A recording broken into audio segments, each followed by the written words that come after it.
Kwa nini uwe King Nyerere? Yaani kwa nini Nyerere?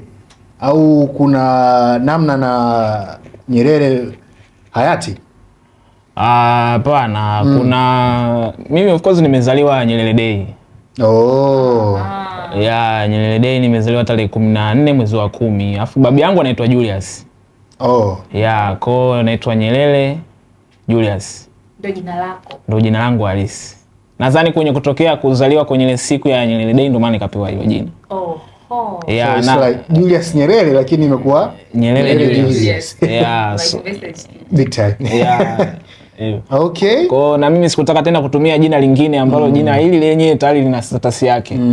Yani hata mtu akifungua tu profile akakuta msanii King Nyerere, atashawishika kutamani kujua huyu nani. Nyerere vipi huyu? Yeah, sasa baada ya wewe kuwa sasa umejitambua yani kwamba sasa wewe ni kijana. Unajua kuna ile utoto hivi vitu waga tunapangiwa tunajikuta tu unaitwa El Nino, unaitwa nani?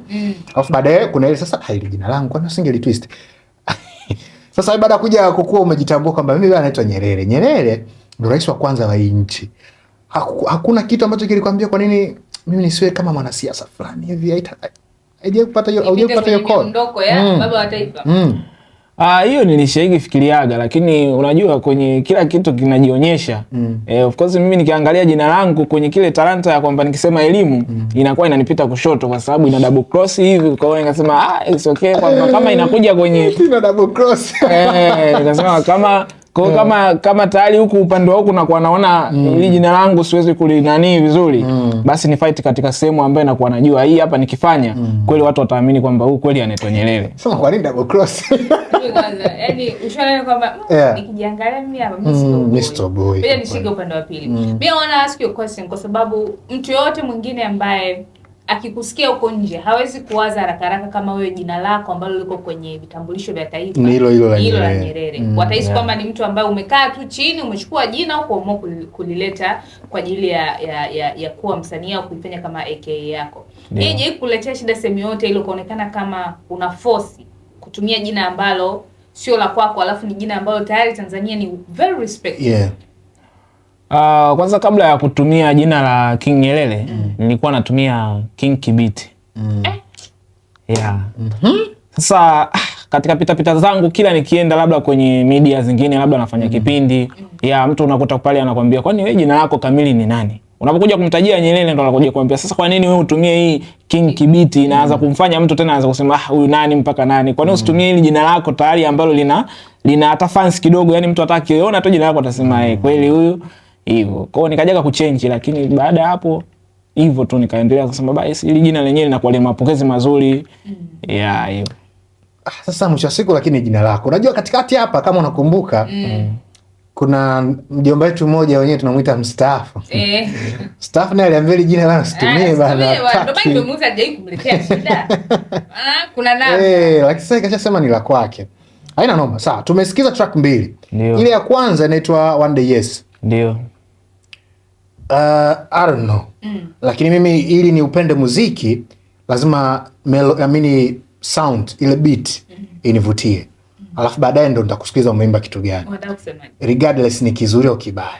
Mimi nimevutiwa sana na ile beat ya ile One Day Yes. Later nikaja kusikia ujumbe wake kwenye nyimbo One Day Yes na nini tunapambana vitu kama hizo. Mimi nitakupa fact. Nyimbo ambazo zinazungumzia mitaa hazijawahi kumwacha mtu salama. Ukimwangalia Kontawa toka ameanza hajawahi kutoa ngoma ambayo inazungumzia mtaa ikawa ni ya kirahisi. Kuna mtu anaitwa Bando MC. Yes. Sio, unanielewa? Wengi na kuna mwingine jina lake limenitoka. Tena yule brother anafanya hivyo sio kwamba eti ni nyimbo mbili, yani back to back anazungumzia mtaa haso. Anaitwa Sentano. Kama unamjua Sentano. Hajawahi kubadilisha, yani hata kama ataongelea mapenzi lakini mapenzi fulani yani ya mtaani, yani kwamba wewe mchumba ameniacha kwa sababu moja mbili tatu bado ni mtaa. Then King Nyerere hapa ameanza vizuri na hiyo track, then ya pili nikakuta badilika ameimba mapenzi na nini. Wewe hakupata comment kama hiyo kwamba kwa nini mwanangu tusishikilie au wewe ulizungumzia mtaa alafu mtaa wenyewe ukaona kama mbona sio kitu? Mna matokezi, yani mapokezi kwamba ile nilivyopiga One Day ilikuwa inazungumzia kwenye uhalisia wa maisha. Sasa mashabiki kuna aina mbili.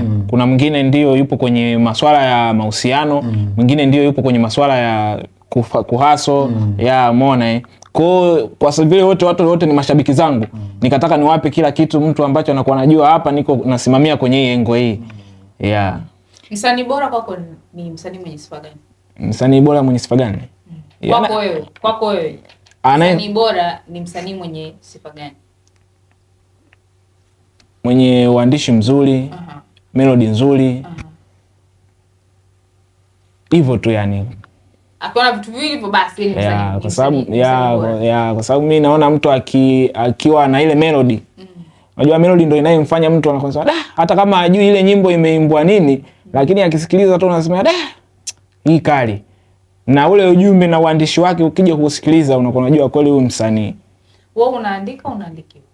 Naandika mwenyewe. Okay. Kwenye game ya muziki, unajua kwa nini nimemuuliza hilo swali?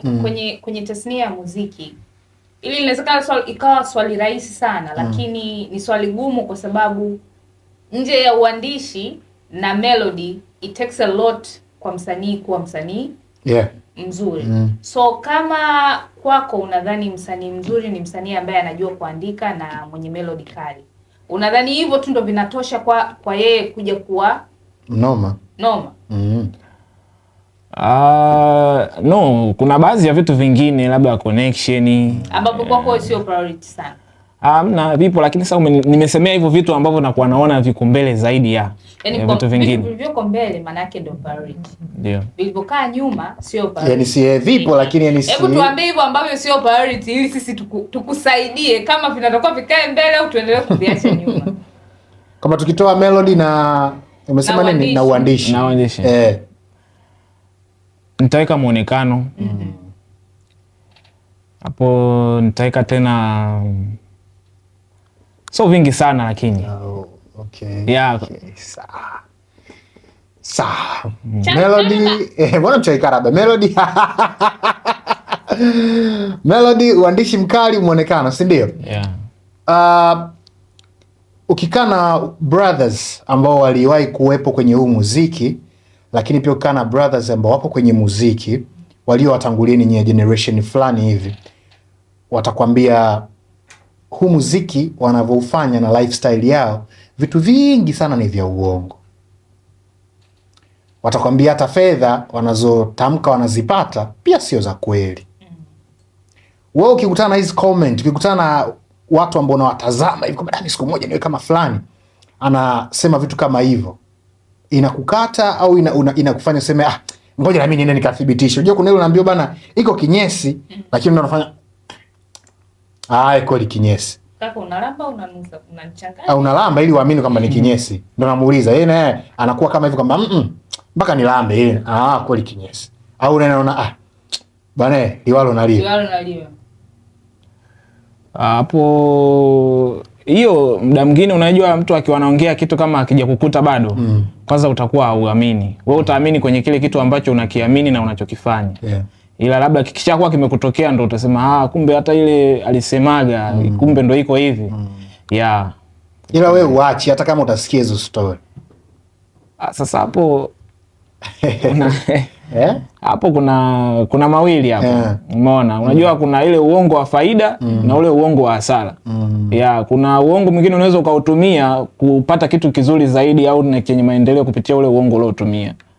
Lakini kuna uongo mwingine hata mtu akisikiliza ina maana unampotosha sasa. Unampoteza. Unadhani sababu gani inaweza kusababisha wewe ukaacha muziki?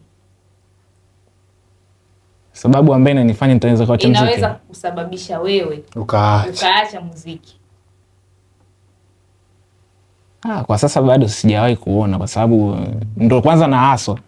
Kwa hiyo siwezi kujua kwamba ni kitu gani mbeleni kitakuwa kinanifanya mpaka niache.